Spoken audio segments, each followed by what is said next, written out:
راديو جنجلچا هاكاتي خون راديو جنجلچا هاكاتي راديو جنجلچا كا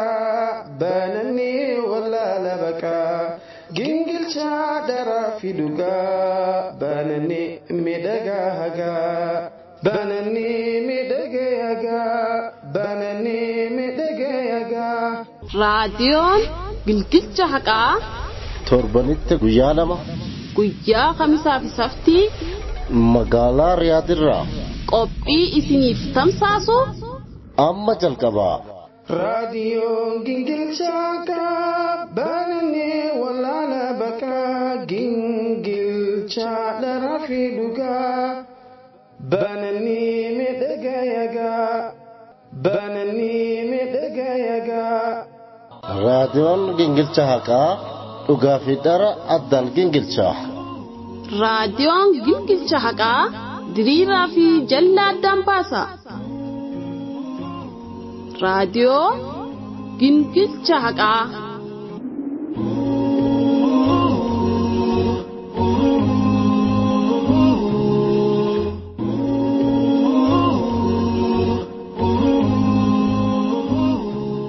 بسم الله الرحمن الرحيم الحمد لله رب العالمين الصلاة والسلام على رسول الله صلى الله عليه وسلم. السلام عليكم ورحمة الله وبركاته. الجيفتوتا سجنتا راديو جلجلة حقا أكم جرتان نجي في رحمن ربي هند خيسنو بكم جرتان إسنرتياتو إسنجتشا سجنتا خنيا خن يرمون داو ويا سبتي أسمعالا ريادرا إسنفتمسو كبرني أما استوديو ولتي أسكام نجرة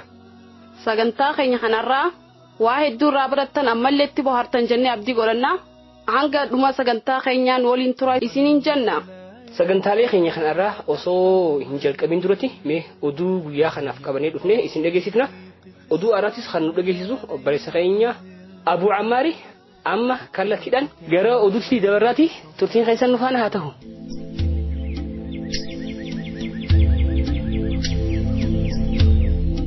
السلام عليكم ورحمة الله وبركاته. dhaggeeffattoota sagantaa raadiyoo gingilchaa haqaa akkam jirtan. amma oduu isin dhageessisuudhaaf durarratti hangafoota oduun. lammiiwwan biyya keenya Soomaalilaand jiraatan dararamaa jiraatuun isaanii gabaafame.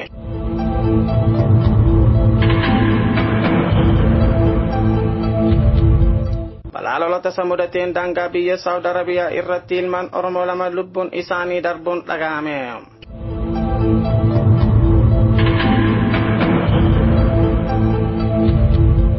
biyya USA University Nigeria Atiikuutti profeesoroonni barsiisan isaan sadii amantii Islaamaa qeebaluun dhagahame.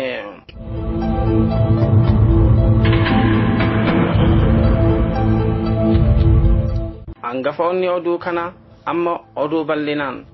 lammiiwwan Itoophiyaa Soomaalilaand magaalaa Hargeysaa jiraatan darara hamaa keessa kan jiraatu ta'uu odeeffannoon argame ni addeessa. guyyaa afur dura dhalattoonni Oromoo kan magaalaa Hargeysaa keessaa baqatummaan jiraatan waraana mootummaatiin ukkaanfamanii eessa akka geeffaman kan hin beekamne ta'uu maddiileen mul'isanii jiru.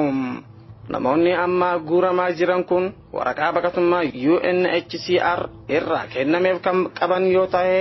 poolisoonni maallaqa irraa fudhataa kan ta'ee fi namoota hin qabne immoo mootummaa Itoophiyaatti dabarsanii kennaa akka jiran gabaafamee jira. odeeffannoo wal fakkaatuun namoota sababa adda addaatiin gara biyyatti deebi'aa jiranis mootummaan Itoophiyaa ABO fi shororkeessitootaan wajjin walitti hidhataa qabu jechuun hidhaa akka jiru beekamee jira. haaluma kanaan nama Sultaan Haajii Waaqoo Waashoo jedhamu dhiyeenya kana gara biyyaatti eega galee booda eessa buuteen isaa dhabamuun gabaafameera.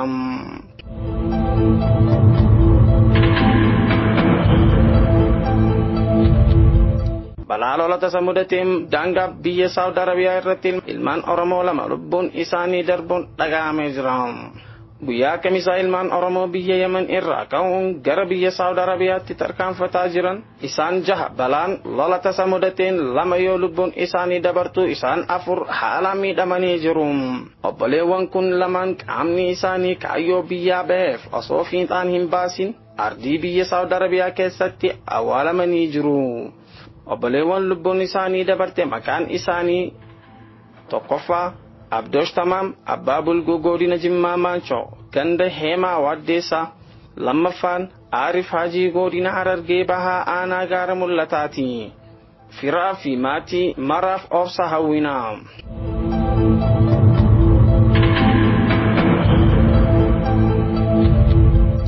Biyya USA University Nigeria Atiikuutti Profeesoroonni barsiisan isaan sadii amantii Islaamaa qeebaluun dhaga'ame. Lekchoroonni Profeesara ta'an sadeen kun erga amantii Islaamaa qeebalan booda guyyaa Jum'ata masjida mooraa AUN Yola jedhamutti argamuun salaata Jum'aa irratti argamuun isaanii himamee jira. Dr. Leoniel Rawlings Profeesara Ameerikaa kan humna Bahara University AUN Academy barsiisuu ture. Kan amma sooramaa bahee itti gaafatamaa University ture lammii Spain Dr. Gabriel Foster Directora AUN mana maxxansaa itti gaafatamaa ture. Profeesara afaan Ingiliffaa Dr. Christian Provis damee barnoota aartii fi saayinsii keessatti leekchara University turan erga amantiin Islaamaa qeebalan booda hawaasa Islaamaatti makamuun gammachuu isaanitti dhagahame ibsan. Dr. Gabriel F. Rawlings maqaa Muhammad jedhamu yeroo moggaafatan Dr. Foster maqaa Jibril jedhamu filatanii akka moggaafatan beekamee jira.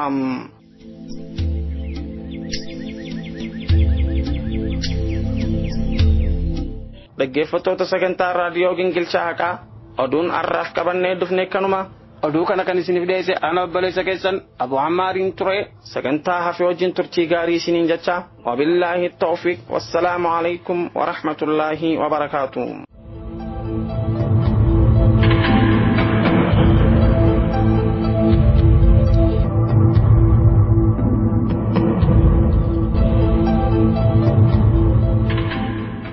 Oduu dhaggeeffannee walitti as deebinee dhufnee jira. Dhaggeeffattoota sagantaa raadiyoo Gingilchaa Haqaa obboleessa keenya Abu Ammar Rabbi irraa haa jaalatu. Oduu sagantaa guyyaa har'aatiif qabatee nu dhageessisee jira. Maashaallah Rabbi irraa haa jaalatu jenna. Dhaggeeffattoota keenya mee amma qophiilee har'a qabannee dhufne isiniif ibsina. Hayyee jalqaba irratti qophiin inni dura qophii aqidaa qulqulluuti. Sheekha keenya sheekha guddaa Sheekh Ali Hassan Shuunee akkuma yaadatanitti waa'ee aqidaa qulqulluu barnoota usul salaasaa tartiibaan nu dhiyeessaa ture ila hanga amma darsii 4 nu barsiisee jira. Har'a darsii 5ffaa qabatee dhufee jira. Jalqaba irratti kana dhageeffanna. Qophii kanatti aansuudhaan Daariktara raadiyoo Gingilchaa Haqaa kan ta'e obboleessa keenya Ustaad Taajuu dhaamsa tokko qabatee dhufee jira. Dhaamsa kana dhageeffanna jechuudha. Dhaamsa kana eega dhageeffannee booda qophii nu dhiyaatu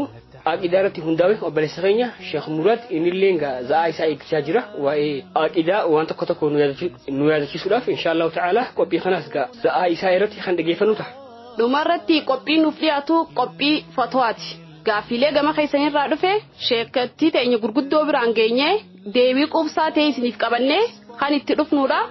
Sagantaa irraa irratti gaafilee keessaniif deebisaa kan nu kennu sheekha keenya guddaa Sheekh Jamaal Baddeessaati. Dhumarratti qophiin dhaggeeffannu qophii fatwaati.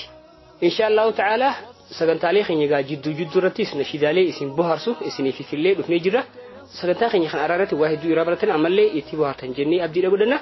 Amma kallattiidhaan qophii keenya isa jalqabaa kan ta'e qophii aqidaa qulqulluu Sheekh Hassan Ali Shuunee isaaf istuudiyoo galaksisna. Darsiin jaaffaan akka itti aanu kanatti dhiyaata. Turtiin keessan ammallee nu faana haa ta'u. دستورنا القرآن وديننا الإسلام أركانه الجليلة دعائم الفضيلة ويا الشهادتان كعيدة إيمان وصوم والصلاة وحج والزكاة. بسم الله الرحمن الرحيم. الحمد لله رب العالمين، الصلاة والسلام على أشرف الأنبياء والمرسلين نبينا محمد وعلى آله وصحبه أجمعين. أما بعد فالسلام عليكم ورحمة الله وبركاته. وبليك يا خبجبتو تبرتو تاقيدا له برتو تبرسلنا له برنون هي خاقيدا له ككتابتك على سور الثلاثة جامو خبر نور صادر كماسن كتابتك هم دليل سدين جامو قدر إسلام محمد بن عبد الوهاب النجدي رحمه الله تعالى عالم قد غرتيغا هون تدلوا حسني الربرنون خينيا كتاب سر ربرتا جرو شريف فوزان كتاب قرتي فوزان إبسين أرى برنوتا شنفار جرا برنوتا شنفار جرا أرانتنا أكنا كتابة خنا كجارة المنامات يا ده برتو كبجتشو كتابة كده رة مهمة جلقة بتخل منام برتو راخنا أكو مدرسة برسين سبي جاري وأفر غافلة أفر سجبي كابدو قرتي برتون دركما نما شوفا قرتي ما تتك أبو جنة خنرة نتي وأفر سنرة مدرسة تكو مخوفا كيس جرا جتشو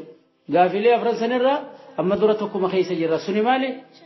وهو العلم جنة بس النبرنوت والنبرة مسمى وجان وسدي ربي سالم نبرته توحيد سني أكنا نبي جيسا تسبرته دين إسلام كان أسبرته خاكمي خني هنديتو كجامع كأجل فمن كان برته له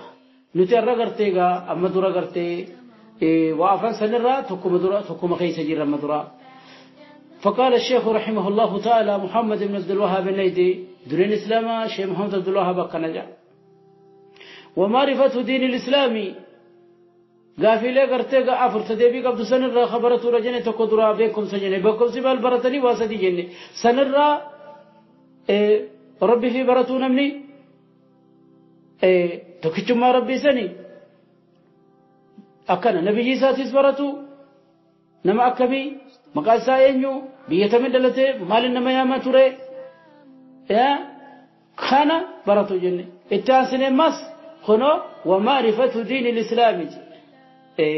هير إسلامنا لا تكا دين إسلام خنا خن قرتيغا نبي محمد ربين قرتيغا إسان إرجي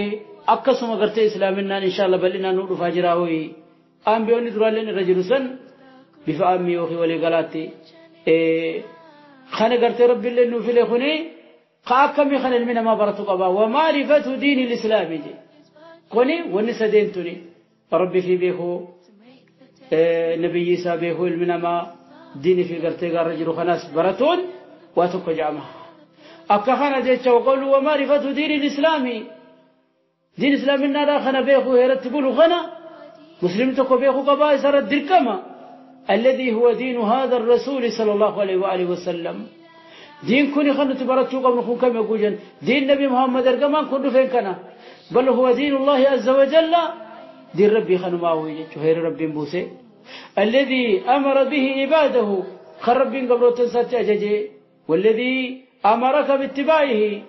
أمس يالمنا ما خرب جلده بجيسي أججي خنو دين نبي محمد فين كنا وأنت مطالب به أتدين كان قرتي بخورا فربادا مالا دلك ما سرجرا لابد أن تعرف هذا الدين برتشور في سنقبض دين كان والإسلام هو دين جميع الرسل إسلام الناجة كله سرها برنو بفلا مقبا بفولي قلاتي في بفخاسي وخلط عواجاريتي خبو خجرو جراجيتشو بل لنا في قبابنا قبا والإسلام إسلام الناجة خمبرتشو دين نخنرا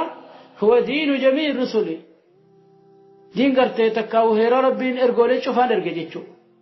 اتنني بولوراف كل الرسل دينهم الاسلام بالمعنى العامي ولقلان اكنا انبيوت شوفا ارغولي ارغمت شوفا دين ثاني اسلامنا على مقاولي قلاتي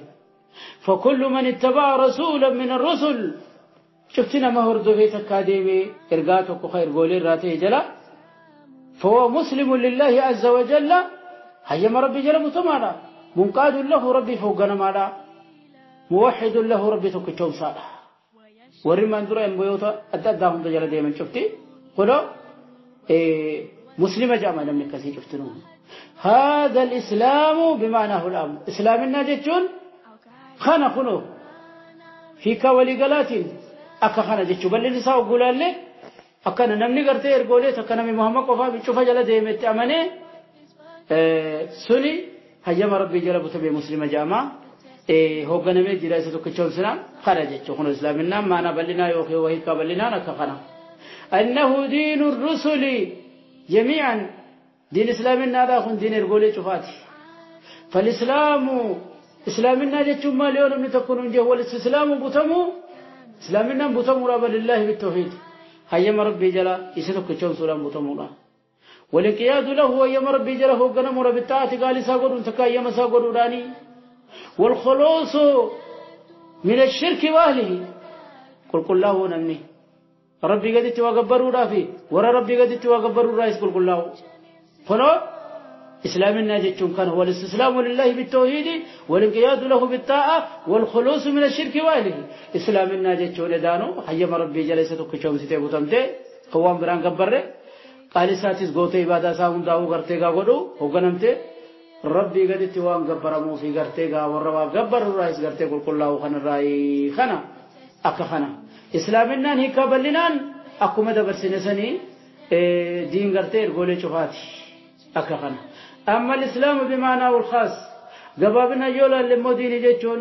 دين الإسلام هيكا قبابنا خلال تاتي فهو الذي بعث الله به نبيه محمد صلى الله عليه وآله وسلم إذا ربي النبي محمد نبي عيسى محمد إرقيني خانو تجره ارتفاجره خانا جيتون لأنه بعد بعثة الرسول صلى الله عليه وآله وسلم يدير ما ربي أرقمي لا دين إلا دينه عليه الصلاة والسلام دين سامل دين تقول ننجره إيه والإسلام انحصر في اتباعه صلى الله عليه وآله وسلم إيه إسلامنا جيتون قبابا ما الاسم جلده موقف قيستي قبابا فلا يمكن ليهودي ولا نصراني أبا فرقا هردفتوتا قرتي موساراتي في إيه تكا همتوتا موساراتي في همتوتا عيساراتيس همتوتا والنجن وقسي قاري كشيخ نسيمين إكازا خيزة دباتوساني هردفتوتا جنة مقاداب نمي متني هردفتوتا زي جوخن مدن دينيسان خجب أولي متني همتوتا أكنا همجاوجا فوزا حفظه الله تعالى فلا يمكن ليهودي ولا نصراني هردفتوتا قرتي يوخي همتوتا موساراتي في خيساراتي في أرما قرتي يهوداني في انجرو نصارى في انجو فرنجوتا أداداتي في مجاو أن يقول جيتشون أنا مسلم أنا مسلم هيا ربي جل بتميتي جرانيس مسلم جواب أرمكان كنا قبضا جيتشون دندو بعد بعثة النبي صلى الله عليه وآله وسلم يقول قمر ربي يرقمي وهو لا يتبعه خن بجلن ديمله أنا مسلم جيتشون من دندو خلص جلن ديمله خلص جلن أردفنه من دندو فالإسلام بعد بعثة هذا هو الإسلام بمعناه العام فالإسلام إسلامنا بعد بعثة النبي صلى الله عليه وآله وسلم قرت ارقم ربي ارقمه هو اتباعه صلى الله عليه وآله وسلم نمو مقوفة جل ديمو هو إسلامنا معنى قبابناتي إسلامنا نيكا لما قبل جوالا ما في مالا بلنا في قبابا قبل بلنا نقول على شتينا ما يرقولي أماندورا جل ديمه سنتينو مسلمانين مش خاجلا ديمه قابا سانيسان أمو قبابنا إسلامنا نرى دين نبي محمد فين كان اسمه جل ديمه قوفة جيتشو قال سبحانه وتعالى ربي نولاني كنجا قل إن كنتم تحبون الله فاتبعوني يحببكم الله كنو كنجين يا محمد ورما قرتي قانو رب اللي نجالنا خراخي خنا أتشي ربي تيجيني تكا يهودا تاتو نصارى تاتو بافرين كجون جين إن كنتم تحبون الله قويتا خجالة تيوتا ربي فينا وخجتا تاتا فاتبعوني نجال هردوفا خران خراخي يخنا ملينجر ربي نزي سنجالتا نجال هردوفا راجيني هنا أكخنا هذا هو الإسلام بمعناه العام هنا إسلامنا هي كاسب لنا لكم دبرسين سني دين أنبياء تجوفاتي جنة خطة منيف وبمعناه الخاص هنا كخنا جتار ماس جبابنا نكاسا خجبابنا وقول الله إسلامنا نبي محمد جلقوفا ديم أكخنا جت خنا هنا أكنا دين إسلامنا لا بيخوجتون هنا أرنا تنامي نجلا جل ديمو قبنو نبي محمد جتشو بيخو قبنا أكخنا ومعرفة دين الإسلام دي شيخ الإسلام محمد بن عبد الوهاب أكيد دين الإسلام الناخر بيخو دين الإسلام بيخو مال جنان بلاد الله تجي كتل فمال الآن بيخو رقبدا أكخنا جتشو بح أكرمت سنين بيخو جتشو تاتو بلاد الله كتل فما لدان بيخو قبدا أدلة وجوجن كتل فما يدورا تكتشا سادليل جني كتل فما تكوني وهو ما يرشد إلى المطلوب جني دليل وجوجا وانكرارنا ما خايو تكو قرانا في حديث الرسني بلا دلة جتشون هنا قنا جتشون أبا إذن قتل فمان قرتي وان دبر خنت ربي سبيخو تكتم ربي تو جنة دليلا بيخو قبنا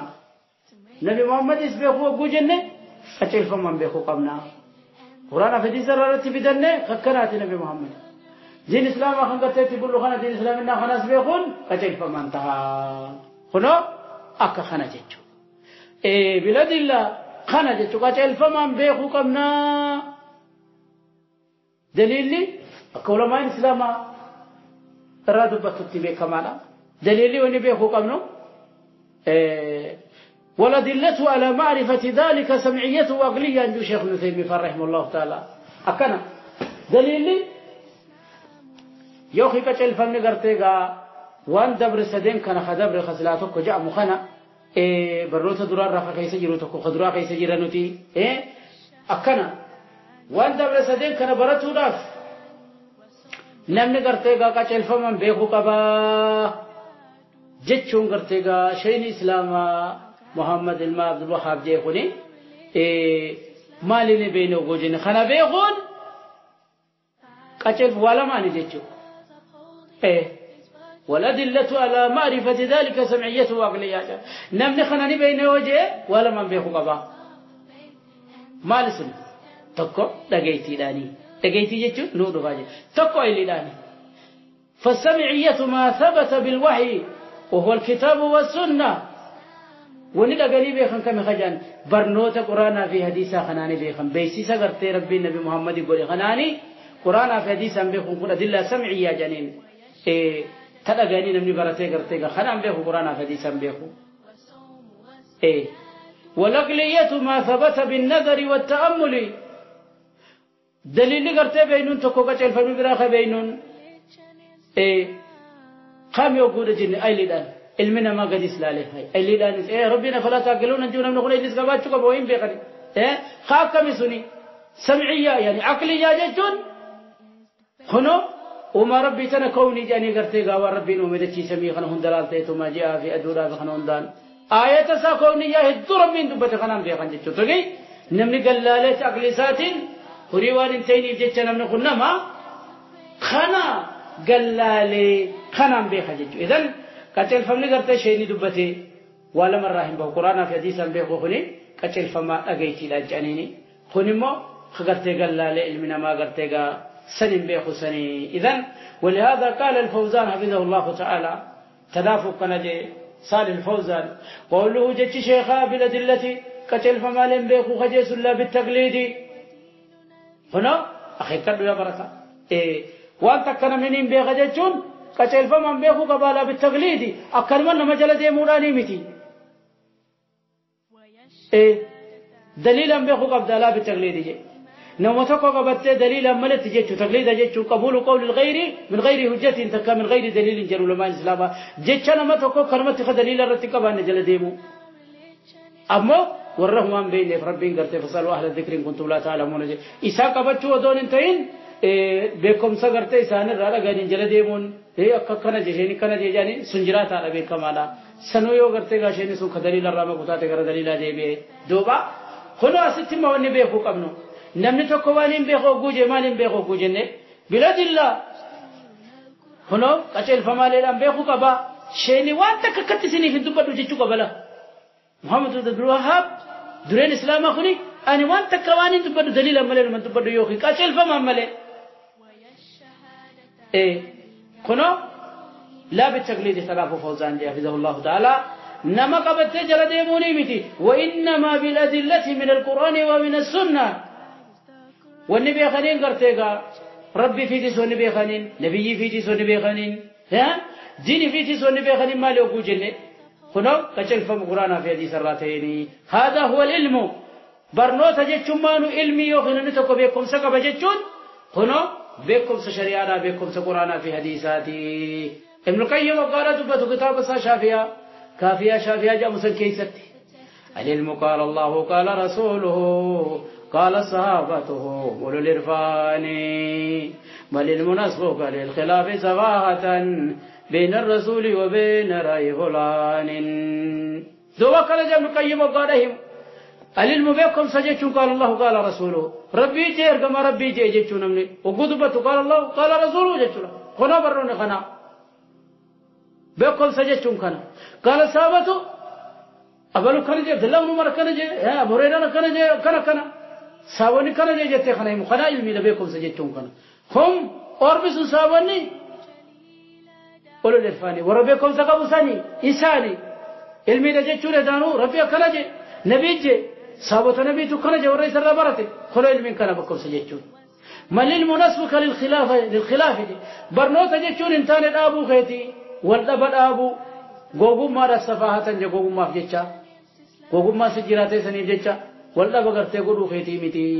بين الرسول وبين رأي فلان والدبل فتو جتشا غرتي ارغما ربي جدو ارغما ربي تيوي جدو غرتي ملا أبلو شيء أبلو كنجي رسول كنجي ركي مشي خجل ديمنا نمنتاتوها توني سفاهم ما جانين أكنا غوغو ما نكتنا جرسن ميل ميل جتشون قرآن في حديثة خلو أكن سووني كنجة خلاص علمي لا إذن خنا بيخو رقمنا علمي لا جتون دليل التو خنات علمي لا هذا هو العلم فوزانجو هذا هو العلم جتون بيكم سجتون كانوا مقف جتون ربر فوزان بوجو هذا هو العلم جتون خنومات بيكم سخن مقفا دمير فسري جدوا وهم فواني فيده أكخنا جتون واجب يسجت في تجتون ربر إذن هذا هو العلم خنات بيكم ساخي كذا هنقولوا ها خنات علمي بكم سجدتم كنا العلم هو علم الكتاب والسنة بكم سجدتم بكم سقرانا في حديثات بر خنا خنولا خنا جتشو ربا أكما قرتيغا ابن القيم جيساني إمام الشافعي رحمه الله تعالى قلوا قال دبت خرج كل العلوم سوى القرآن مشغلة إلا الحديث وإلا الفقه في الدين كل العلوم سوى القرآن مشغلة إلا الحديث وإلا الفقه في الدين العلم ما كان فيه قال حدثنا وما سوى ذاك وسواس الشياطين هنا الإمام الشافعي فارس قال كل العلوم سوى القرآن مشغلة برنوني شفتنه هو نقرت القرآن أنت ومن ما هي وسطك برنو تبرات النساء خطنجينك لا العلماء جت علماء لا كبت ولا علم شفتي أسد ديبت يشوفهم وان القرآن ما لا يجر تكلنوا ومن ما هي وسطك شنو وانا الدادات ما وان القرآن نما جاي شفتنه قرآن الراه وسيلان إلا الحديث وإلا الفقه في الدين جي أبو حديث وقرات ملء ها وإلا الفقه في الدين أكشلت الدين قبته يوقل فتملء إلا الفقه في الدين جي وتيل شريعة كرك كنا جت خنا العلم ما كان فيه قال حدثنا برنوت جتشون ما كان فيه وانس خيسته قال حدثنا فلان جت علمي جتشون خنا خم كيسته حدثنا يعني بلونا أوديس جان سنديس جتشون وما سوى ذاك وانس ملأ القرآن في حديثا هي ما ذكرت دين قرته قبرتو بكيفا كاكام شريعة وانا ددا علمي قرته قال تاتا ددا وانت اسم خيسته تبي كم تورا وما سوى ذاك وسواس الشياطين واني خنا ملأ أساس شيطانا قرتيغا شيطانا تنمت أساس جرا خوني ماريولا خوني مار واني علمي قرآن في حديثة تنغان شفتي مسخر مجلسة أسيقلو كنا قبضي في جنجة شرابا تنافو العلم ما كان فيه قال حدثنا وما سوى ذاك وسواس الشياطين علم جتشون ولو ما غلطت قرآن في حديثة جتشون ما لم نبني مصطلح برتا ما لم نبي برتا ما لم بسولة فكي برتا قرآن حديثة خنا جتشون ولهذا إذن قال المقبلي رحمه الله تعالى علم الإسلام أخوني العلم يا صاحبي ما قال خالقنا والمصطفى والطريق ما شئت من كتبي العلم بكم سجدت يا صاحبي يا واهل خيا يا صاحبه كرمون جدت ما قال خالقنا يا واني خيم قال الله جدت علمي جدتون والمصطفى وانا القمر ربي دبت خنا والطريق ما شئت من كتبي خام برا تدبري تبرا کرتےگا ضربت الله اكنا ہمارا کننجرو علم رجتون كنا قرآن حديث وقرآن حديث تنمگيسو فني اكنا خدمه ساجبان قرآن حديث نمگ علم جچو مانو كونو قال الله قال رسول جت دليل وانت كبيقو دبي غنا اكا گاڑ تيگا قبل لالو قبنا نمني کرتےگا برتے برنو تساسنتي dalaguudha qabaa akka kana jechuudha duuba. Kanaafuu gartee kasadii faadhaa odoon itti seenne xiqqoo kitaabni illee kitaaba nama xiqqaattis waan ta'eef jecha asuma irratti haa dhaabnu asuma haa bolloo jabaadhaa akka gaarii jala hordofaa ilaahunaa wa sallallahu wasallam ala nabiyyina muhammadin wa ala alihi. Karahiikaadha ijacha rabbii godhaa imama godhadhu hedduu si fayyada jabesi qabadhu barutti gammada. Karahiikaadha igutadhu muraada karahiikaadha ijacha rabbii godhaa imama godhadhu hedduu si fayyada jabesi qabadhu barutti gammada. Karahiikaadha igutadhu muraada karahiikaadha ijacha rabbii godhaa imama godhadhu hedduu si fayyada jabesi qabadhu barutti gammada. Karahiikaadha igutadhu muraada. Wayyaa jecha rabbii kiyyaan wayyoota. Burkaa ilmi balleessa wallaadaa miidhaysa barhaanaa fi amalaa. Kalaama rabbii gondu waahilaa ورتل القرآن ترتيلا. بكائني بل ليس ولالا من ليس برهانا فيها ملاها. كلام ربي قد وهلا. qophii aqiidaa qulqulluutirra walitti as deebinee dhufnee jira kan dhageeffachaa jirtan kun sagantaa raadiyoo Gingilchaaqaa yeroo hundaa'u guyyaa sabtii isiniif dhiyaatu sheekha keenya sheekha guddaa sheekh Hassan Ali Shunee rabbi haa jaalatu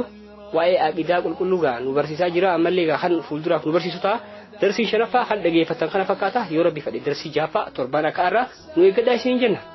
Amma daarektarri keenya Ustaad Taajuun dhaamsa takkaan qabaatii istuudiyoo gadhiisaa jechaa jira. Istuudiyoo amma isaaf gadlattisnaati ammallee turtiin keessannoo waliin haa ta'u.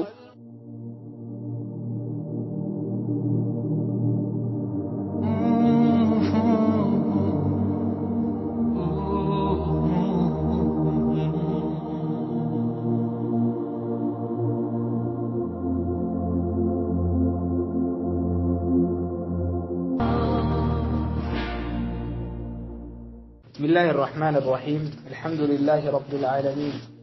الحمد لله الذي هدأنا لهذا الدين وما كنا لنهتدي لولا أن هدأنا الله. وأشهد أن لا إله إلا الله وحده لا شريك له. وأشهد أن سيدنا ونبينا محمد صلى الله عليه وعلى آله وصحبه وصلى بصلاة إلى يوم الدين. أما بعد، أيها المستمعون الكرام في كل مكان وفي كل زمان، السلام عليكم ورحمة الله وبركاته. خبجمتوتا في جالتمتوتا هردفتوتا راديو جنجلشا حقا أكسما بردتوتا غري مركز أبا هريرة تاتني كان مسين سخينيا في هردفتوتا خين هند خيسان بكم إسن جرتنت نجايا في رحمن ربي خان أبهن كمنت إسن الرحاجرات. الحمد لله رب العالمين. إيجا ربي خين يخارفني نبي محمد عليه الصلاة والسلام الرجال المنما خنتهن رتي رحمة أبو فنه. الحمد لله رب العالمين. أبليين كينيا جما وان رفنتي كده برا. الحمد لله رب إسلامنا نفنه خنجال أمو حال برو في برشي سورة ربي نبرقاري أرانتنا gareen markaza Abu Hurayraadhaa barnoota isaa eega jalqabee haala baruu barsiisuudhaatti ulamaa'ii gurguddaadhaan kan tajaajilamaa jiran barattootaa fi aalimman as keessatti argaman hundinuu arraan tana guyyaa as deemu Shaabaana guyyaa arraan tana Shaabaana guyyaa 8 irratti qormaata waliigalaa kan biyyoolessaa ikhtibaara qabna jechuudha. خنرتي الحمد لله رب العالمين. قرين كوني أكما بيكمو برنوتا برسي سورة أكسما ميديا إسا ميديا راقها برنابت شدان ولا لا خينيا حواس خينيا خن dukkana keessa jiru dukkana keessa baasuudhaaf halkanii guyyaa tattaaffii inni godheen argame jechuudha. Miidiyaan kunillee akkasuma gareen kun kan hoogganamuun ulamaa'idhaa fi hayyoota beektota. Alhamdulillah yoo xiqqaatee ulamaa'ota hedduutu keessatti argama hangana jennee himuuf nutti ulfaata jechuudha. Alhamdulillah rabbil aalamiin duuba arra guyyaa amma baatii tana keessa Ramadaana kana duratti ikhtibaara qabna jechuudha. Dhaamsa barattoota akkasuma miseensa garee tana keessa hin jirre kan fuulduraaf garee tana keessa dhufuuf kan abdii qabu akkasuma aalimman as keessatti barsiisaa jiran akka koree bulchiinsa waliigalaatti dhaamsa qaba jechuudha. Obboleeyyan kiyya gareen kun eega dhaabbatee arraan tana gahe alhamdulillah haala baruu barsiisuu irratti darsii isaa guyyaadhaan barnoota isaa barataa isaatiif osoo guyyaa tokko dadhabee hin jiru aalimman as keessa jiran sagantaa isaanii eeggatanii haala gaariidhaan koree wajjin ta'uudhaan barnoota dhiyeessaa turan yoo ta'u jalqaba ramadaana kana duratti jechuudha ikhtibaara qabna jechuudha. Ikhtibaara kanarratti immoo barattoonni waan baratan firii barnoota isaanii ittiin madaaluudhaaf aalimman as keessatti barsiisaa jiran barattoota keenya kana hangam takka darsii nuti dabarsaa fi jirru tana hordofanii qaama qalbiidhaan hawaasni keenya kun waarraa hubatan jechuu madaaluudhaaf akkasuma hamilee barattoota keenyaa cimsuu irratti kan hundeeffame koreen bulchiinsa waliigalaa garee kanaa irra mari'atee koreewwanii fi ustaazonni itti mari'atanii waan kana qormaanni kun bahuu irratti kan irra waliigalan yoo ta'u barattootaaf qormaanni kun guyyaa kan jalqabu guyyaa 18 Shaabaana kana jechuudha. Ganama za'aa akka sa'aa biyya teenyaatti sa'aa 6 sa'aa 12 jechuudha. Akka immoo biyyoota Eeshiyaa kana keessatti Awurooppaa kanatti sa'aa 6 jechuudha. Kanaaf obboleeyyan kiyya barattoonni garee markaza Abaa Hureeraa keessatti argamtan hundi keessanuu itti yaaddanii darsiiwwan dabran irra deebitanii dhageeffatanii qo'attanii darsiin isin dura dabre koreewwan keessaan dhuftanii gaafattanii darsii fudhattanii darsiin hundinuu sajjalamee qophaa'ee ta'a. Akkuma darbeen koreewwan irraa darsii keessan fudhattanii kan irratti hirmaattan tahuu isin hubachiifna. Barataan garee tana keessa jiru hundi irratti hirmaachuun isaa dirqama. Akkasuma obboleeyyin kiyya wani takka wani isin beeksifnu fuulduraaf ba'ada ramadaana boodatti jechuudha madarasaa nuural iimaan kan jalqabu ta'a. Madarasaan kunis kan banameen garee markaza Abaa Hureeraatiin barnoota icha keessatti baratamu barnoota afaan Oromoo, Ingiliffaa, Amaariffaa, Arabiffaa akkasuma barnoota waliigalaati. Barnoota kana keessatti kan ikhtibaarri yookaan qormaannis jiru tahuu isaa hubattanii namni immoo garee tana keessa jiru kan gaafii asirratti garee tanarratti dhiyaate kan ikhtibaara waliigalaa kan qormaata waliigalaa kan biyyoolessaa kana irratti hirmaateetu madarasaa san keessa galmaa'uu danda'a jechuudha. Maaliif barataa asirratti gaafii hojjetee gaafii irratti dhiyaatee gaafii isaa dandahee deebisuu hanga dandaheerraa irratti hirmaachuun isaa qoftiinuu gaha jechuudha. Barataa kanaatu madarasaa sanitti dabree waan hin beekne barachuudhaaf achi dabruu danda'a. Akkasuma barataa sadarkaa qaban gareewwan tokko tokkoon madaaliin godhamee garee tokkorraa hanga gareewwan nuti qabnu kan markazaa keessatti argamaniin badhaafni akka kennamu isin hubachiifna. Alhamdulillahi rabbil aalamiin. Kanaaf obboleeyyan kiyyaa barattoonni as keessatti argamtan hundi keessanuu qormaata kanaaf itti qophooytanii akka gaariitti qormaata kana ustaazota keessan hayyootan arraan tana halkanii guyyaa dadhabne hifanne yookaan neetii nu irraa dhumate osoo hin jenne jawwaala ofii neetii ofii sammuu ofii itti jeeqanii barnoota isinii dhiyeessaa hanga arraa turanii guyyaa ikhtibaaraa kana immoo isinis irratti hirmaattanii iktibaara kana qormaata kana sirriitti dalaydanii isaan gammachiisuudhaaf akkasuma garee tana keessa seenaa galmeessuu irratti akka hojjettan abdii guddaa isinirraa qabnaa jechuudha. Amma dhaamsa barataa garee tana keessa hin jirre seenuu danda'a jechuudha. Barataan garee tana keessa hin jirre guyyoota lamaan kana keessatti qormaata irratti hirmaachuu danda'a. Qormaata irraa qooda fudhachuu danda'a. Wanti qormaata irraa qooda fudhachuu isa dandeessu tokko maali? Madarasaa Nuural Iimaan san irratti barachuudhaaf gaafii kana keessatti qooda fudhachuutu isa dirqisiisa jechuudha. Kanaaf obboleeyyan kiyyaa hundi keessanuu kan miseensa garee markaza Abaa Hureeraa taatanii fi kan hordoftoota raadiyoo gingilchaa haqaa kan taatan hundi keessanuu inshaallah akka garee kana seentanii garee kana keessatti barnoota islaamaa kana dabru qoodarraa fudhattan isinin janna. Barnoonni asirratti dabru barnoota inshaallah qormaanni irraa bahu barnoota 10 jechuudha. Barnoonni baratamaa jiru 12 irraa immoo barnoota 2 irraa dhiifnee barnoota 10 ikhtibaara irraa dhufe jechuudha. Kanaaf obboleeyyan kiyya hundi keessanuu irratti hirmaattanii qormaata kana akka hojjettan abdii guddaa isinirraa qabnaa inshaallah. Rabbii yoo fedhe inshaallah qormaata kana ni daleeydanii seenaa galmeessan jennee abdii guddaa isinirraa qabnaa. Jajjabaadhaa hamiileedhaan akka gartee qormaata kanatti hirmaattan asumaan qaabsa isinii dabarsa. Hundi keessanuu inshaallah nagayaan nu jiraadhaa bakka jirtanitti nagayni rabbii isinirra haa jiraatu. السلام عليكم ورحمة الله وبركاته.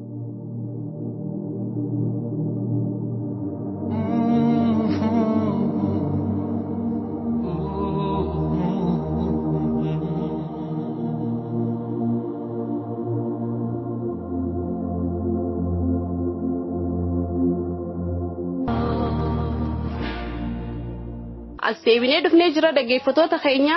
Han dhaggeeffachaa jirtan kun sagantaa raadiyoo Gingilchaa Haqaati. Daariktara keenya Ustaataaju dhaamsa dabarsee nutis dhaggeeffattootaan bira geenyee jirra. Dhugaa kaatii gaa daariktari keenya Ustaataajuun kun dhaamsa kana dhiyeessee jira jechuudha. Barattoota markaza kanatti baratan inshaallah ta'ala qorumsi sababni gaa itti barbaachisu barattoota madaaluuf jechuudha. Barattoota hangam takka waan barachaa jiran kana qayyabatee sirriitti hangam takkaatu barachaa jira kan jiru kana barattoota madaaluuf jechuudha. Yeroo hundaa'u barattoonni waan baratan sun akka qayyabatanii fi akka sirrii galeef qorumsaanii adda beekanii jechuudha. Kan sirriitti deebisee kan sirriitti hordofee jiru karaa kutaa kaanitti dabre jechuudha. Kan garuu maali amata dhufu itti deebi'eeti barata jechuudha. Barateeti irra deebi'ee waan sun sirriitti qayyabatee sirriitti bilcheeffataa jechuudha. Kanaafuu takkaffaan faayidaan barattoota qoruun kana jechuudha. Ammallee faayidaan lammeessaa isaa maali? Barsiisaan tokko gaa barattoonni isaa kun maali? Oomisha isaati. Waan inni gaa yeroo dheeraa fudhatee barsiisaa jiru kana hangam takkaa gaa barattoota keenyaa qayyabatanii waan inni barsiisaa kana hangam tokko isaa kun fahmanii ji'eeti warra fahmisan maali itti gammada jechuudha.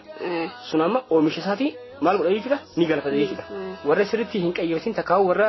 xiqqashoo karaa duraa miidha jechuudha. Warra sanoo maal godha jechuudha. Ammallee irra deebi'ee fi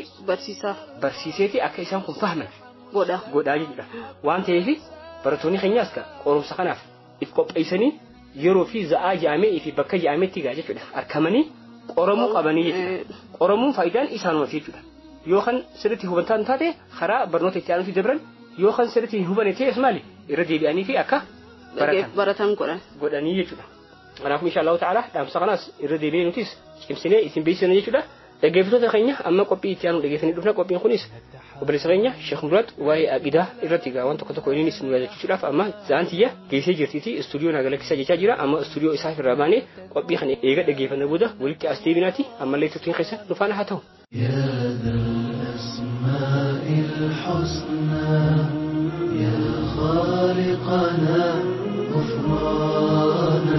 نسألك وأنت الأسماء نأمل عفوك سبحان. بسم الله الرحمن الرحيم. الحمد لله وصلاة وسلاما على رسول الله وعلى آله وصحبه ومن والاه. أما بعد معشر الأحبة السلام عليكم ورحمة الله وبركاته. أبجمتوتا فجلتمتوتا وبلين إسلاما بقربين عمري كين ترسي يوانا نقهي عمري كان كين يكأفي كيسا بركان وفكاو إيمان أفتقوا الآن قمة كين ينوعقوتو اتيانسو الآن برمسي أمك أمنو في الأربي يوتي برمس عقيداتي أكما بيكمو نمني الدنيا كان رت خيري هجتي ربي في بولي ربي في أي يجلي جنة بريدات يساف قب فميجرة جنة سنة كيستي زلالم تعال نمني هرك آلي ربي دي إلا ربي أبسا أولوس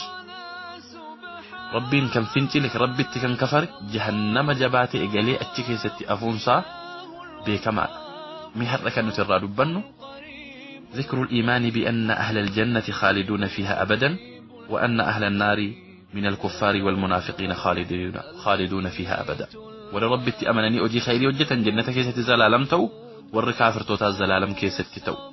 كان الرتمي قرآنني في حديثني أقوال العلماء أتاتي في جمهورتا كان الرتمي مع الفكات وانجل ولي وجن هلال أبليين إسلام طيب كان الرت والرهك إيدان ساني بدا سوانجل أنجرا والرهك إيدان ساني طلع سوانجل أبا انقسم الناس في هذه المسألة إلى 3 أقسام والرخير يوجة جنة كيسة زلالم تأني كافرتوني جهنم كيسة زلالم تأو كيستي جتش سديت جرى جتش إني توقفان جتش جمهورتاتي جتش خلفات صلفاتي القائلون بأن الجنة والنار دائمتان لا تفنيان ولا تبيدان وهذا قول جمهور العلماء الأئمة من السلف والخلف وهو الراجح الذي يدل عليه الكتاب والسنة إنكن جتش علماء تببي كموتي كران نتك أبن ديما جرورا كرا قرآناتي في حديث عيسى كناد جهنم نميف جنني وممني جرا زلالمهن أمنو نمني جنة سيني أجي خيري أجتين نمني جنة ربي سيني يومو كيساهم بو جنة نمني سيني دؤانس دلمانس كيساهر يمول آنس كيساهم بافم نمني جهنم سينس كافري جهنم كيساهم بافم يوميو جتكون جتش ستوقفالا جتش جمهورتاتي إني لما فان القائلون بفناء الجنة والنار عياذا بالله جتة جهميات جتكون جنة النس عذاب نس ني أمني جدا وهذا قول الجهم بن صفوان جتكون جتة جهم بن صفواني كرا جهميوتا جهميوني ستير كيف مني مقايسات جهم بن صفوانين ومني جهميات جدني فرق أبي كما نما أكما خوارجة أكما معتزلة أكما رافضة فاجتو جركن فرقان ومتايس عن دنداني جنن النس عزام نس هنما جدن جتي إني سدفان القائلون بفناء النار دون الجنة جهنم نهن أما نمني جهنم قالوكن كافر رس تكا قبتي غافة جدو قبي جهنم نهن أما قالو جنن نهن أمو جتي جدو جرا جتكن مي أكمتي لا لما جتكن وانجل وجن هيلال أما ستيبي جتك أنا جلتي جتي نموتا يوكاو جتش علماء جتش سديت جرا جتش كنا كيست جنني هن يوميو نم جنة قاليج يومو كيسا هم بافم قرو جهنم نهن جتشو معنان سامال نم لك زيد أفقبتي كتامي أما وجي ساتيف كيسا بها كان جرو سنة قررهن دكان كينيا كيسا يوهن جرا كنا كيستي شرحي طحاوية كيستي أكدب ميجرو أما أبدية النار ودوامها فللناس في ذلك 8 أقوال نموتا فور علمي كبنوف تتسديت تجرى وإيه جهنمني نمني تكا قبتي كيسا بو كيست إني توقفان جتي وإيه جهنما كان كيست جتي توقفان أن من دخلها لا يخرج منها أبد الآبد وهذا قول الخوارج والمعتزلة جتكون جت خوارجاتي في جت معتزلاتي نمني ألتقو جهنم سيني جدا ورخوارجا كيسا هم بو جهنم كيسا زلالم كيسا تيافا إنوني يوتو نمي ألتقو وانجلا أجنتي جهنم سينان خلاص لما كيسا هم بو جدا جتكون جت خوارجاتي فرأتمين كف جت إني لما فان أن أهلها يعذبون فيها ثم تنقلب طبيعتهم وتبقى طبيعة نارية يتلذذون بها لموافقتهم لطبعهم يرور مجالك أبا اتسينا قفا اتين قطعامو ملي جهنمان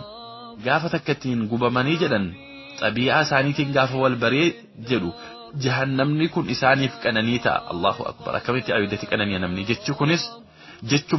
فرق أولي جران كيسا إساتوكو جتشي إني سدفان أن أهلها يعذبون فيها إلى وقت محدود ثم يخرجون منها ويخلفهم فيها قوم آخرون وهذا القول حكاه اليهود للنبي وأكذبهم فيه جتشكون جتش يهوداتي تكقبتني ورربي تكفران كيسا بهن أكما قرآن كيستي يهودا ربي نوفمي نبي محمد قافا كان أمني يهودا كثيرا نتسكى قبني جهنم كيسا بانا إسن أفتني بكبوتو جلن أمني يهودا يتكون لك يهوداتي قرآن كيست ربي نبتي سورة بقرة آية سديتم وقالوا لن تمسنا النار إلا أياما معدودة قل اتخذتم عند الله عهدا فلن يخلف الله عهده أم تقولون على الله ما لا تعلمون نيجلن أمني يهودا جهنم ننتقطو قيا مرتوفتو تاتي مليجلن إسن جتشجل آجر تنكناف بالما وإي ربي براك أبدو يو بالما ربي براك أباتم ربي بالما يساهن ديك مو ربي رتشوب دبت آجرتو بلا إيجلين من كسب سيئا من وانجل وجته وأحاطت به خطيئته فأولئك أصحاب النار هم فيها خالدون نمن وانجل لإسات مرسته وانجل من أجنسا بعد ساتيف قلسا وانجل قفتات جاء ربي جري أكناك ور جهنمات زلالم تول جهنم كيستاهن بافا من جري ربي مفكنا دبت تتشيني أفرفان يخرجون منها وتبقى على حالها ليس فيها أحد جهنم كان نمونهن دوسيننيك عنيجلا ونس جتشو مجرو كيسا إسني في إماجرة جهنم ور جهنم هن دساني سيننيك عني هن دمت أكجرا نتكيسا بافمني جهنم ندوات تفتيجلا الخامس جتشيني شنفان أنها تفني بنفسها لأنها حادثة وما ثبت حدوثها استحلال بقائه وهذا قول جهم وشيعة يتكون جت شيعتي في جت جهميات أمس جهنم نجرا تكنما قبديتما جافنما قبدي جت أكما قرآن قبتي داراتي أميجرو جهنم نسكما كانت قبتي إنما قبدي أمتي بودر لهن أمتي جدا جتكون جت شيعتي في جت جهميات السادس إني جافان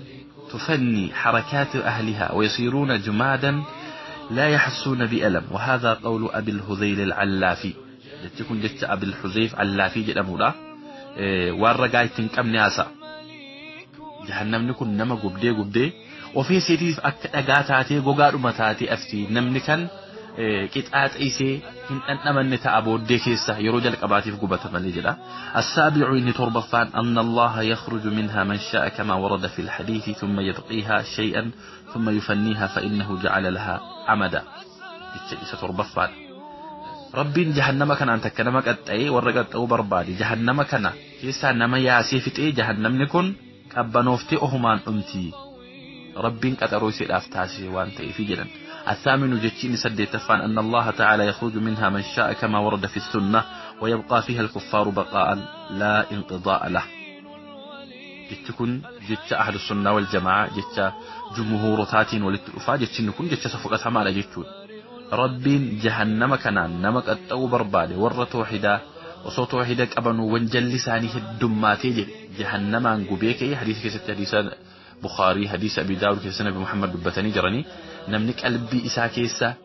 إيماني أما فري سنافج أجر قبتني كأني بودة كيسا بافمني قم جنة جيف فموجر النبي محمد عليه الصلاة والسلام كان جهنم كيست يأفو ور كافر توتقف يسدي تفاني سكناد ولو ما قالت قرآنني فديس نو وانجي إكابا إن كن جتش علماء تاتي جتش ورعك إذا أدى داك أبنوتي جتشكون سديتن إسا كان فكاتا قرآنني فديس نو وإي جهنم نزل لم تأوتي في جنة نزل لم تأو وان ربتك أبا موهن أبو ميولين هائلان بيان هذا في كتاب الله عز وجل وفي سنن رسوله صلى الله عليه وسلم رب يكون قرآن يساك بجماعة ست بعد أعوذ بالله من الشيطان الرجيم قاعد ربط وكزل والذين آمنوا إسان الرب أمنني وعملوا الصالحات وجه خير هجتني سندخلهم إسان سيس سوف برقنا جنات جنة تجري من تحتها الأنهار خالدين فيها أبدا جنة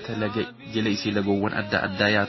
زلالا تقول جنتك ست رب يكون لهم فيها أزواج مطهرة جنة ربي كان كيستي أمنوتي كل فمتو تاتي تساني في قبك فمن يجرم آتي منا الدنيا الروان الداداتين نقصان الرترقود انديس قروا آتي منا كان كي جنة كيسا وما تكو كان تقعين كمني كان أيبين كمني ساني في قبك فمتي جرتي وندخلهم ظلا ظليلا الله أكبر قادسة فماتي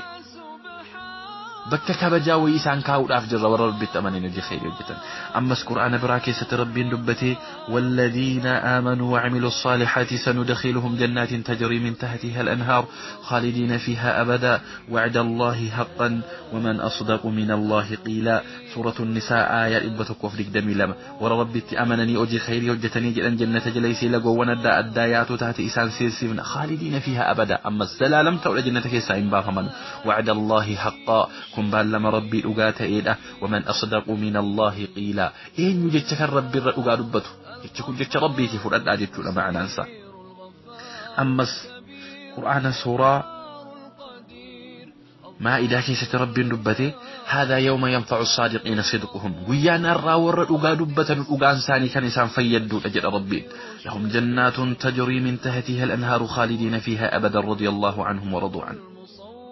إنسان جنة ربي كيست زلالم تورا كن ربي جالتني جرى نسانا جنة سينا ربي سعجي ساني الرجال التي يجرى فكان عن دبة ربي كان عن ألتي كان ملك قرآن نجرى من والله كان لك أمني أممتي قرآن ربي كيف سنقوته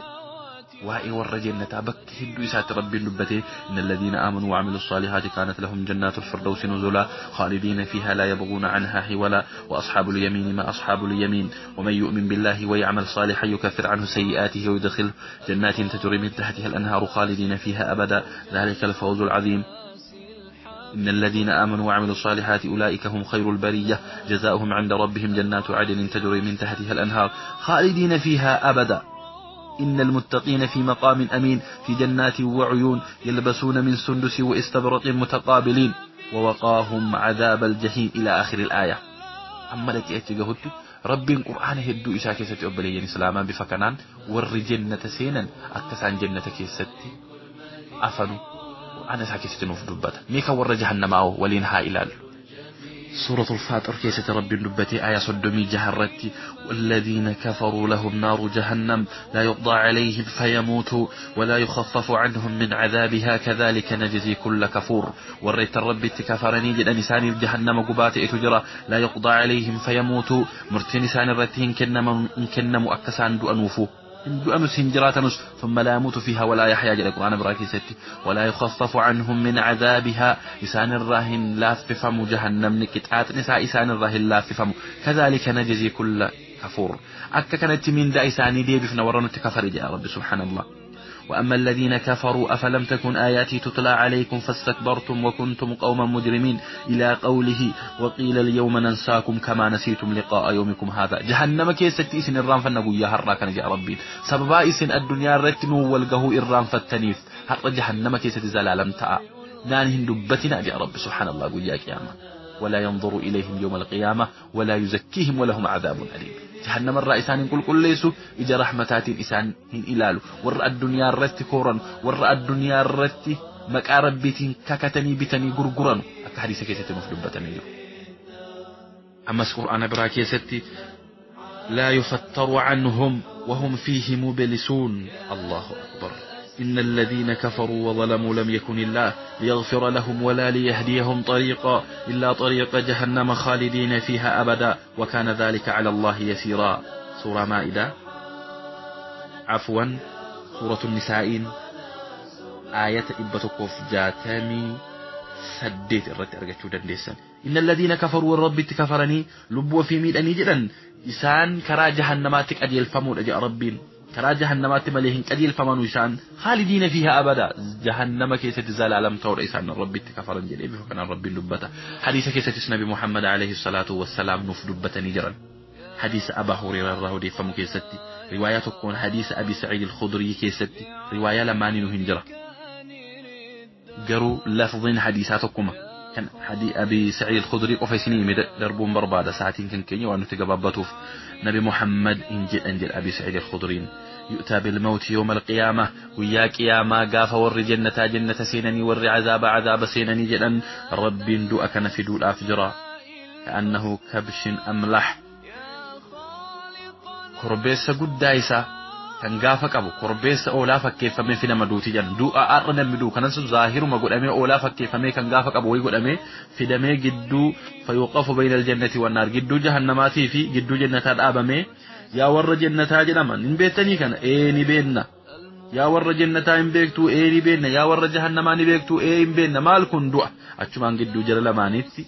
قرّ أمدو تكون جل النبي محمد عليه الصلاة والسلام إرجع قرّ أميك إمال جل أمان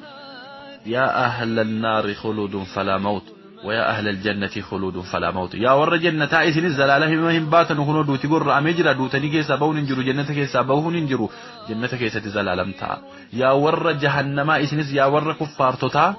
جهنم كيسا تزلالم تا خنو دوتي قرّ أميجرا كيسا بون انجرو جرو غاري جراكتو لسني فنجرو وأنذرهم يوم الحسرة إذ قضي الأمر وهم في غفلة وهم لا يؤمنون نبي محمد عليه الصلاة والسلام قرآن كراني أتيكاني قرآن نكون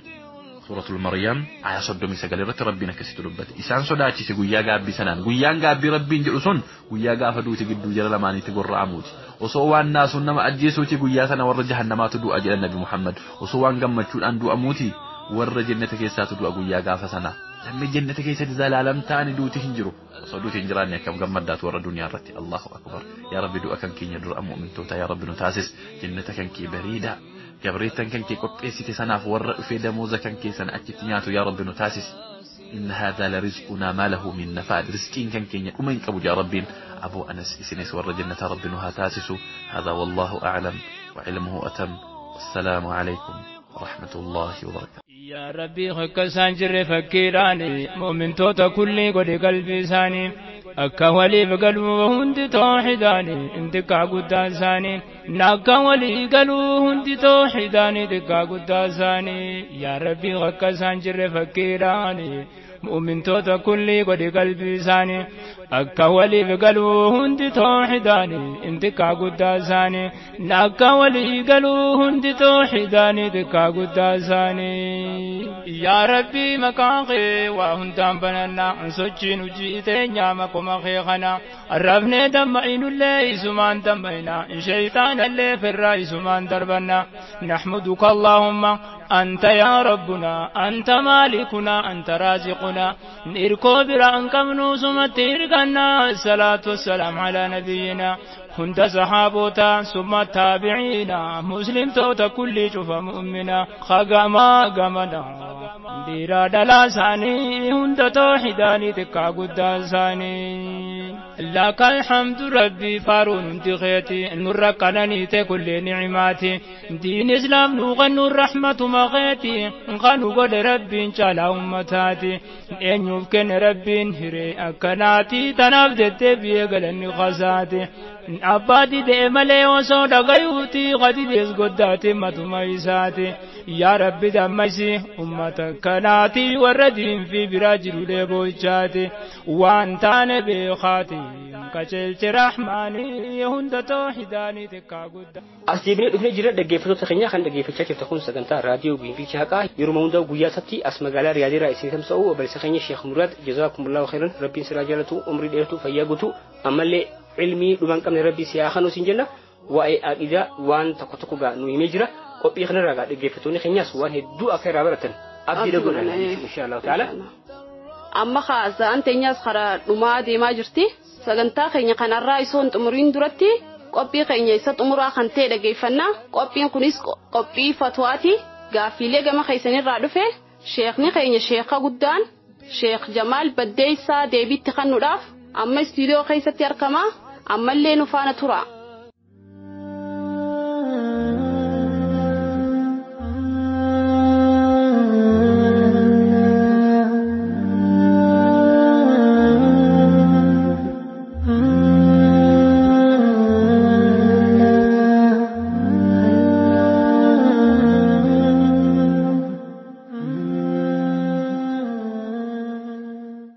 السلام عليكم ورحمة الله وبركاته دقيقة سجنتا راديو بنفيشا كأكم جتن قبي خينا خنجو فتوى قبلني أمر نجرة أكما بيكم تبقى قبي خناتي كافلي دقيقة ترى قم ما خيسن رادوه نتيس شيكوتي كقدو قافني تبي إسا خن تبي بسم الله قافلي خيسنيف أرى تبي قصة خن وخنو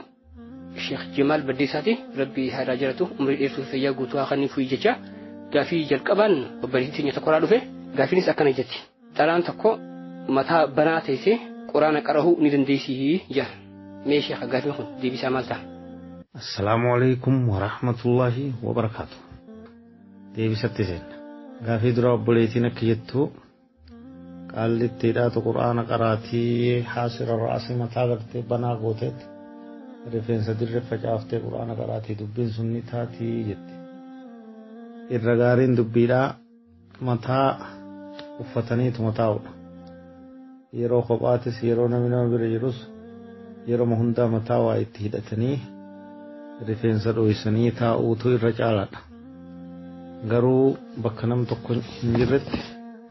yoo bakka abbaa manaa qofa hojii jiranitti yoo bakka namni dhiiraa tokkollee hin jirretti yoo ofirraa bananillee homaa rakkoo hin qabu. Yoo ofirraa bananillee homaa rakkoo hin qabu. Ammoo irra caalaan isaa uffachumaatu irra caalaa. Bakka nam tokkollee nama hin garretti bakka alatti gadi hin bahinitti yoo ofirraa bananillee diliin qaba. Hayyee jazakumullahu khairan sheekha. Gaafiin itti aantunis jaarsi xiyya sajittiin si hiiqinaan ji'ee achi boodallee yeroo baay'ee na deebifadhu jenanii isin deebifadhu nan jechaa ture. Amma garuu sin hiiqnee ati jaarsitii nan jechaa jira. Kanaafuu xukmiin kun maal ta'a? Mee sheekha deebiin isaa maal ta'a? Gaafiin lammeessaadhaa jaarsaatu eega gartee biyyatti deebi'e na hiikee jetti. Sadi na hiikee jetti. Amma immoo sin hiinni ati jaartii tiyyaa jetti. Dafeellee na deeffadhillee jee nan deeffannee jetti. Dubbiin nikaahaa tuni isiidha wanni jennu akka ammatti himteetti gaa si hiikee jira. Sadiitti si hiikee eegasiin jee dubbiin dhumte. Garuu ati waa'ee nikaahaa kana akkuma amma dura jennetti hunda isiidhaa bifa takkaan laaluun hin ta'u. Hunda isiidhaa itti jiranii akkasii waan bultii namaatti rarra'aa waan murteessituu waan taateef hogguu gaafiin keessatti ifan tahin takkaa'u gaafiin itti nu hafte irra deebinee qaceelotti bal'inaan akka gaafiin irra deebi'amtee ergamtu ajaja goona jechuudha. Atis amma akkasuma goota. Yeroo akkam si hiikee takka silaa raja'aa si deeffadhen jenne gaafni immoo gaaf beelakkee ati jaartii tiyyaa siin jiru san jidduu zamana meeqa jira waan akkana san dura yoo hanga wal bira jirtan takkaa wal hiitanii jirtanii jechi inni siin jiru waan akkamii qaceellotti addanuu baasi san booda murtii itti kennina. Tawaayee ni kaa'atanii maqaa gaaddan beenu gaafii maqaa fi lakkoofsa ittiin goone gaafii lammeessaadhaa jechuudha. Yoo dhageeffattanii beektii tagaafatte sun. Ajji jazakumullahu khairan sheekha. Gaafiin itti aantunis namni tokko isaan obboleeyyiin lama jechuudha. Obboleettii lama fuudhanii obboleettiin kunis obboleettii isaa fuudhee ammas obboleessummaa namicha kanaa jechuudha. Ammas obboleettii isiisan tan jaartii isaa fuudhee jira. Mee dubbituun haala shari'aatiin takkaa'u xukumiin isaa maal tahaa jira? Mee sheekha gaafii kanas deebisaa isaa nutti ilaadhu. Gaafiin sadeessaadhaa obboleessi isiidhaa obboleettii gurbaa tokko fuudhee gurbaan sun deebi'ee obboleessummaa kaagartee obboleessi isii tana fuudhee. Gamaa gamana obboleettii walii fuudhan jechuudha. Kun obboleettii kanaa fuudhe kunis obboleettii isinii fuudhe. Dubbiin kun sirriidha moo akkamii jette dubbiin kun shari'aatti sirrii miti. Shigaara nikaaha shigaaraa jedhama.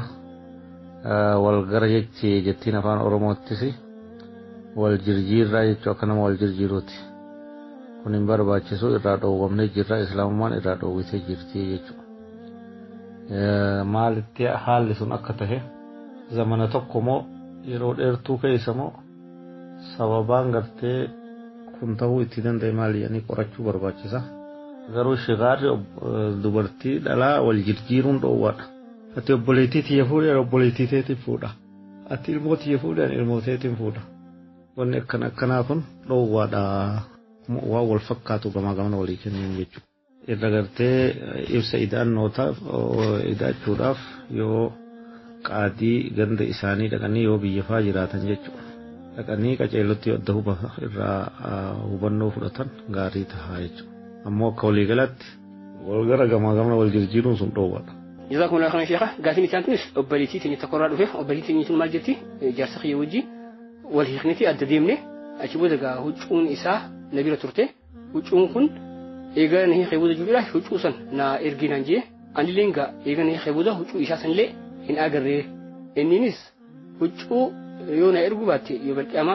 itti rabbiin siin gaafataate huccuu na erginaan jechaa jira anillee gaa huccuu isaa hin agarree jette. Xukuma kiyya maal tahaa gaafii akkana qabdimee sheekha deebii isaa nutti ilaadhu. Gaafiin afree isaadha akka jettu uffata Gaafin tuni qaceellotti nun galle uffata biyyatti naa ergina hiikeette uffata biyyatti si ergamoo naa erginaan jee almuhimmoo yoo uffanni kiyya waa takka si biratti hafan guyyaa qiyaamaa gartee si gaafadhaa ol hiikan. Fuula rabbiittiin si gaafadhaa naan jee hangaruu maharis irraan fudhannee qabeenyi hedduun biraa qaba. Dubbiin tun dilii maasiyaa natti ni taati sanumaa hubartee uffata isaa san namni fuudhe takka fudhate anaa miti warra biyyaatii ganda keenya fa'aa ta'uu mala. Ana si waan fuudhe takkallee hin qabu jettee ati eega waan fuudhin badiin takkallee sirra hin jirtu. Yoo gandi keessan biratti gandi keessan uffata isaa ka irraa fudhatan taate ajaja keetiin malatti jechuudha akkanuma lafaa kan irraa fudhatan taate warra homa fudhate santu itti gaafata. Walaa taziru waaziratun wizra ukhran. Lubbuun takkalleenu dilii lubbuu biroo hin baattu jedha Rabbiin. Warri keessa waan fedhan yoo balleessan ati ittiin gaafatamtu ati dilii takkallee hin qabdu. Harkuma uffata fuudhe santu gaafatamaa jechuudha. Kaammoo nikaahaa fi qabeenya sii qooduu dhabe innis ni gaafatamaa yoo dhiisuu fi baattee fuula rabbiitti ni gaafatamaa jechuudha. Yoo ammumaa gaafattee irraa fudhachuu dandeessaa jechuudha. Ati isaa qabdaa yoo jaalattee uumamaan beekaa dhiiftee izni gooteef malee mahris argachuu qabdaa qabeenyas ni qooddattaa jetti shari'aan islaamaa akka tasii murteessiti. Jazakumullahu khairan sheekha gaafin itti aantuun isa kana jetti nama tokkotu hoolaa yookiin re'ee hatee qalee waan qalame sanis ijoolleetti jallee anillee irraa nyaannee jedha. Xukmiin kunoo maal ta'a meeshaa gaafii kana siibisaa isaan tiradhu. Gaafiin shanii isaadha namaatu re'ee hatee jetti. Re'ee mohoola hatee qalatee nyaata anis ijoollee xiqqoodha wajjuma nyaadde jetti. Ani yoo akkamii dilii seenee jira akkamittiin ofirraa kafalaa ta'a akka gaafiin isii damee lama qabdi na fakkaatte. Abbuma hatee nyaate sanuu irraa kafaluun fedhaa. Kagartee jalaa hatame sunii fi kahatelleen amma lubbuun hin jiranii akkamitti irraa kafaluu danda'a kagartee hatee nyaate sanirraa mataa kiyya yoo akkamittiin qulqulleessa waan jiru gaafatte obboleettiin takka rabbi barakaa isii haa godhu waan zamana fagoo yaadanii waan xiqqoollee taatu haqa namaa gaafachuun kuni iimaana irraa jechuudha maashaallah hedduu nu gammachiifte iimaana irraa jechuudha namni mustaqbala isaa diin isaa gama fuuldureetti fuula rabbiitti akkamittiin qulqullaa'ee kawaa takkallee namni itti manne jechaatu sodaa rabbiittu baddii gaafa amata meeqa dura gaafa ijoollee dalayte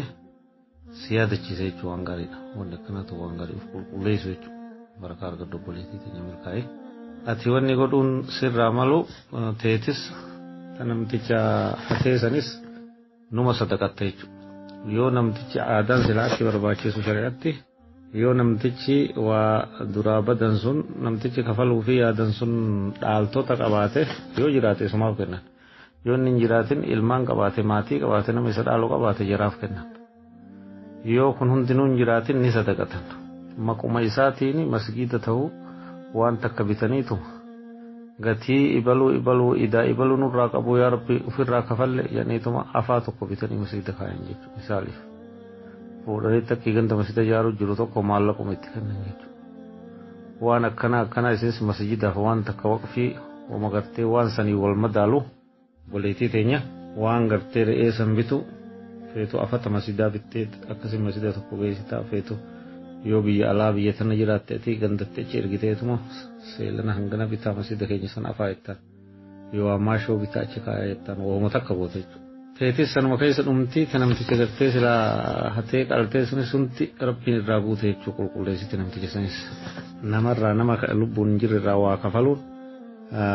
lubbuu isaa gartee ibiddarraa oolchuudha waan gaariin iyyate jechuu rabbiinis sawaaba dachaa godhe sii kafalaa jechuu sadaqaa nama jiru hoo'u jettee beelawaa jiru harkatti kennitu daran nama gartee hidhamee galee dalagaa hundarraa galee garaa dachii galee azabamutti jiru ittiin qixaaxamu jiru bilisa baaftee jechuudha rabbiin galata guddaa sii kataba jabaadhu. Hayyee jazaakumullahu khairan sheekha gaafin itti aantuunis jaafaan maal jetti ilkee jallate firaa buqaasanii bakka saasaniiti jechuudha ilkee biraa haa jechuun ni tahaayee waan akka dahabaatii fi waan akka ziqaa jechuudha. Gaafiin jahaffaadhaa akka jettu ilkee jallattee ofirraa baasanii tabiroo dhaabbachuun ni ta'a. Hiree diimtuu taate hiree gurraatti adii taate eenyu ta'a waan akka rakkoon qabu ammoo ilkee jirtutti maal jettaniin banaa tana maqaan isii maal kaarruu baafachuun dhoowwaadha sun nabiin abaaree jira sallallahu alaihi wasallam intala gartee qortee ilkee namaa sana kaarruu dudhalootaan hin jirre itti baaftu ta'ugummaa akkasii qabdu maashinaan tolchitee sunis abaaramtee ta godhattu sunis abaaramtee ta godhaniifis abaaramtee jedha kaarruu baafattus ta baaftus abaaramtee lameenuu jechuudha sun hin barbaachisu ilkee jallattee ofirraa fuudhanii ta biroo dhaabuun feetu addii haa taatu feetu gartee diimtuu jansan haa taatu gosuma fedhan dhaabbachuun homaa rakkoo takkallee hin qabu. Hayyee gaafiin torbaffaan gaafiin dhuma jechuudha akka jettu ilmoo adda fageessuudhaaf jedhanii kiniina kan akka pilsii fi kana fudhachuun ni taa'ii jira meeshaa deebii isaa nuti yaaddu. Gaafiin torbaffaa keetti obboleettiin takka ilmaan adda fageessuudhaaf kiniina tahuu kiniina maal jettan amma kan mal lafa guute yoo biyya faa quba qabaattan qusannaa jeetuma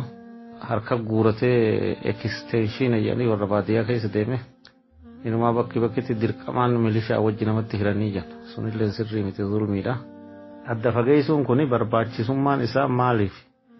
yoo gartee kahaati sun fayyaa dhabdee dhukkubsattu taate takka ilmoon dhalate tun huqqattee gara malee xiqqoo gartee hanga amata lamaa harma hodhuu agartee akka daftee ilmoon irratti amata lama san duratti irratti hin deemne taate waan akkanaa waan macquula waan beekamaa waan mul'atuuf jecha sababaa mul'ataa ta'eef jecha takkaa'uu haakimni beekamaan namni dhugoomsu tokko isin waa xiqqoo addasiisaa yookaan rakkoo isiniif fidaa yoo jeen sun homaa rakkoo hin qabu jechuudha. Haala sanitti haala rakkinni jirutti rakkinni mul'ataan qabatamaan jirutti ilmaan yoo addasiisan dawaa fudhatanii homaa rakkoo hin qabu. Ammoo waswaasa faranjii warra biyya dhihaatiif ni miskiinoytan ni dhumtan ijoolleen beelaan isin fitti. Ijoolleen akkamiin beelaan nama fitti ijoolleen awwaannisa taatee 24 sa'a halkanii guyyaa waan nyaattu. Akkamitti ilmi namaa beela nama buusaa'u takkaa dhageessani. Horiin taane egaa halkanii guyyaa walitti dhaabee nyaatu. Kana waswaasa namatti darbanii ofii isaan rabbitti hin amanne akka waan rizqii rabbii qabaatanatti hin amanne nuti immoo kanatti amannee jirra. Sanii jecha shanyii of gabaasuun dhoowwaadha.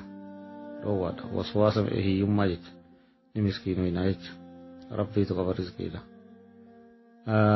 Yoo waa'ee fayyaatiin wal qabate haati sun gar malee yoo huqqatte hanga meesii wayyootuu jedhanii irraa achisiisuun ilmummaan dhalte sun akka malee gartee yoo huqqattee harma dhiisuun kan taane taate hanga ilmoon tun amata lama guutuu guutee quuftee harma gartee dhiiftuu jedhanii waan akkanaatiin waa xiqqoo addasiisuun homaa rakkoo hin qabu fayyaayyoo wal qabate. Assalaamu alaikum warahmatullaahi wabarakaatuh. Jazakumullahu khairan sheekha. Dhaggeeffattoota sagantaa raadiyoo Gingilchaa Haqaa qophiin fatwaa kan arra isin qabnee dhufne kan dhaggeeffatan kana fakkaata ture. Inshaallahu ta'ala gaafilee yoo qabaattan jechuudha nuuf erginuu dandeessanii nutilleen sheekotii teenya gurguddoo gaafannee deebii isaa kan isiniif dhiyeessinu ta'a jechuudha. Gaafilee keessaniif deebisaa arra kan nu kennaa ture Sheekh Jamaal Baddeessaati. Isallee Rabbiin umrii dheertuu fayyaa guutuu ilmii dhuman qabne amallee isaaf haa dabalu jenna. في خيسن قبيلة راديو إنجليزي حقا هنقافن وجين هاتو اسم جتشا وبالله توفيق. السلام عليكم ورحمة الله وبركاته. الحمد لربنا المنان نبادا سجكم باجنان نتوما بوارب فنان ركني خينا من إخواني نولا لودا سنا إساني سنانا هبتو مقوم ساني تلي والا لجر إخواني الرابا رشور بودان ديني خناچي ملو وفيصل بني خابا رداتك بداني علماء تنسنا إساني لابتوتهم ننفن وفان خطاب في طوق لون خوني تنافهم مقوم ساني اتوما إسن كاسوفياني مقايو برتنسنا إساني بربادا برادي رادلاني قردان بردان برسرا فدادا وانيسان تهم برودين كنيا خطاها والبر شكن كنيان ulaman fajirenya tohidan baracham biyatenya khotaha wal barushe ganganyan. Qophii fatwaatirraas deebinee dhufnee jirra dhaggeeffattoota keenya. Sheekha keenya guddaa Sheekh Jamaal Baddeessaa Rabbi irraa haa jaalatu umrii dheertuu fayyaa guutullee Rabbi haa kennuufi qophii fatwaarraa waan hedduu akka irraa baratan abdii godhanna. Dhugaadha qophii fatwaa qophii bareedaadha. Sheekha keenyallee akkuma jettisanitti Rabbiin umrii dheertuu fayyaa guutuu haa kennuufi Sheekh Jamaal Baddeessaa waan gaafilee gara dhaggeeffattoota irraa dhufe deebii isaa qofsaa kan ta'e waan itti kenneef jechuudha. Inshaallahu ta'ala dhaggeeffattoonni yoo gaafii qabaatanis ammallee gaafii keessan nu erguu ni dandeessanii nutis gaafii keessan kana fuudhuudhaan sheekotii teenya gurguddoo bira geessuudhaan akkasitti deebii quubsaa tahee isin deebisnaa jechuudha. Kanaafuu gaafilee keessan erguudha. Ibboodan deebinaa isiniin jenna gaafii qabdaniif hundaafuu nuuf ergaa. Dhaggeeffattoota sagantaa raadiyoo Gingilchaa Haqaa sagantaa keenya kan arra isiniif qabanii dhufne kan dhaggeeffattan kana fakkaata ture. Sagantaa kanarraa waa hedduu barattan ammallee itti bohaartan jennee abdii godhannaa. Yaada yoo qabaatan sagantaa keenya kanarratti gara feesbuukaatiin waatsaappiitiin ammallee karaa weebsaayitii keenyaatiin nu kan nuyi dandeessanii yoo rabbi fedhe sagantaa keenya kan guyyaa khamisaatiin kan wal agarru ta'a. Ila hanga amma yeroo keessan wareegama gootanii nu dhaggeeffachaa waan waliin turtaniif jecha jazaan keessan jannata rabbii addunyaa fi akhiraa isin haamil keessu isin jenna. Sagantaa keenya kanarraa asumatti goolabna hundi keenya bakka takka taanee wallaahi toofiq. Assalaamu alaykum wa rahmatullahi wa barakaatuh. Oromiyaa barsiise hammaanan qabnee caayaan tatteesse roobaa fi aduu meeqa obse beelaa fi dheebuu sobsaan dabarse hayyuu meeqa maddisiise ulaamaa faayidaan isaanii ol geesse maqaa biyya teenyaallee galmeesse qarroo fi walloof shuunee dhageesse shee walloo addunyaa dinqisiise mujallada 40 qopheesse shariinaa sa'ii guutuu barreesse musliimi nu maajahiif yoomdhiise kanneen fakkeenyaaf insiifateeyse malee kitaabaan baay'ee barreeyse qarroodhaa sasii oliif dhageeyse shi'aalii shuneetis yoo noteeyse shaliyyii shuneetis yoo noteeyse faayidaan saatis addunyaa wal geeyse kitaabaan nawii baay'ee qopheeyse barreeyse addunyaadhaaf dhiheeyse isaan hunda uume yoo dhageeyse jaamiyaa tamtuu eebbisee baase ulaamaa otii teenya barsiise waycaayaa mukaa jalaan tatteeyse aduuroo badheeyse beelaaf dheebu obse sabriin dabarse rakkoo jireenya hottaahaa wal barru sheekan keenyaan ulamaan ifaa jireenya toohiidaan bareechan biyya teenya hottaahaa wal barru sheekan keenyaan.